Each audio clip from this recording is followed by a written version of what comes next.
Global পয়েন্টের পক্ষ থেকে আপনাদের স্বাগত। থাইল্যান্ড ও কম্বোডিয়ার সীমান্ত ঘিরে আবারও জটিল পরিস্থিতি আন্তর্জাতিক মহলে দৃষ্টি আকর্ষণ করছে।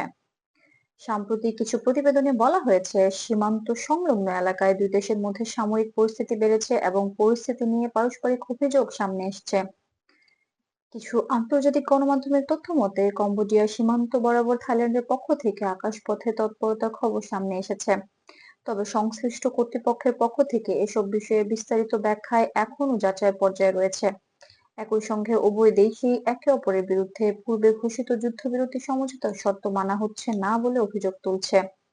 উল্লেখ্য, এই যুদ্ধবিরতি উদ্যোগের বিষয়ে সাবেক মার্কিন প্রেসিডেন্ট ডোনাল্ড ট্রাম্প কূটনৈতিকভাবে সংযম ও আলোচনার আহ্বান জানিয়েছেন বলে বিভিন্ন প্রতিবেদনে উল্লেখ রয়েছে। যদিও এই উদ্যোগের পরও মাঠ পর্যায়ে পরিস্থিতি পুরোপুরি স্থিতিশীল হয়ে ওঠেনি। এর আগে গত মাসে সীমান্ত সংলগ্ন একটি এলাকায় নতুন করে স্থাপিত বিস্ফোরক ডিভাইসের কারণে থাইল্যান্ডের এক নিরাপত্তা সদস্য গুরুতর আহত হন বলে জানানো হয়।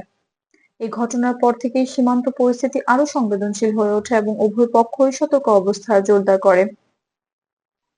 আন্তর্জাতিক বিশ্লেষকদের মতে, থাইল্যান্ড ও কম্বোডিয়ার মধ্যে এই ধরনের পরিস্থিতি নতুন নয়। বিশেষ করে প্রেহা ভিয়ার মন্দির সংলগ্ন এলাকা নিয়ে দীর্ঘদিন ধরেই সীমান্ত নির্ধারণ নিয়ে মতপার্থক্য রয়েছে। আন্তর্জাতিক আদালতের পূর্ববর্তী রায় থাকা সত্ত্বেও মাঠ পর্যায়ে কিছু বিষয় এখনো পুরোপুরি পরিষ্কার নয়। এমন অবস্থায় সামরিক সক্ষমতা নিয়ে তুলনামূলক আলোচনা আবারও সামনে এসেছে। ভ্যালিড প্রতিরক্ষা বিশ্লেষণ অনুযায়ী, থাইল্যান্ডের সামরিক বাহিনী আকার ও প্রযুক্তিগত দিক থেকে তুলনামূলকভাবে বড়। তাদের বিমান ও নৌ সক্ষমতা দীর্ঘদিন ধরেই শক্তিশালী হিসেবে বিবেচিত।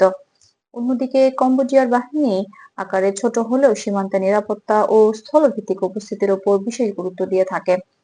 তবে বিশ্লেষকরা জোর দিয়ে বলছেন, দুই দেশের কেউই এই পরিস্থিতিকে বড় পরিসরের সামরিক সংঘাতে রূপ দিতে আগ্রহী নয়, বরং উভয় পক্ষই নিজেদের অবস্থান জোরালোভাবে তুলে ধরতে কূটনৈতিক ও প্রশাসনিক পথ খোলা রাখছে। এদিকে আঞ্চলিক জোট আসিয়ান পরিস্থিতি পর্যবেক্ষণ করছে এবং দুই দেশকেই সংলাপের মাধ্যমে সমাধানের সাথে এগিয়ে যাওয়ার আহ্বান জানিয়েছে। জাতিসংঘ সহ আন্তর্জাতিক মহলও শান্তিপূর্ণ উদ্যোগে জোরদারের কথা বলেছে। এখন পর্যন্ত বড় ধরনের প্রাণহানির কোনো নিশ্চিত তথ্য পাওয়া যায়নি, যা পরিস্থিতি নিয়ন্ত্রিত থাকার একটি গুরুত্বপূর্ণ ইঙ্গিত হিসেবে দেখা হচ্ছে। সব মিলিয়ে বলা যায়, থাইল্যান্ড ও কম্বোডিয়ার সীমান্ত পরিস্থিতি এখনো সংবেদনশীল হলেও তা পর্যবেক্ষণ ও কূটনৈতিক আলোচনার মধ্যেই রয়েছে। সামরিক শক্তির তুলনা দিয়ে আলোচনা থাকলেও আন্তর্জাতিক সম্প্রদায় আশা করছে, আলোচনার মাধ্যমে এই দীর্ঘদিনের সীমান্ত জটিলতার টেকসই সমাধানের পথ বেরিয়ে আসবে। গ্লোবাল পয়েন্টের সঙ্গে থাকার জন্য আপনাদের ধন্যবাদ। এই ধরনের আন্তর্জাতিক গুরুত্বপূর্ণ ও যাচাইকৃত খবর পেতে আমাদের চ্যানেলটি সাবস্ক্রাইব করতে ভুলবেন না।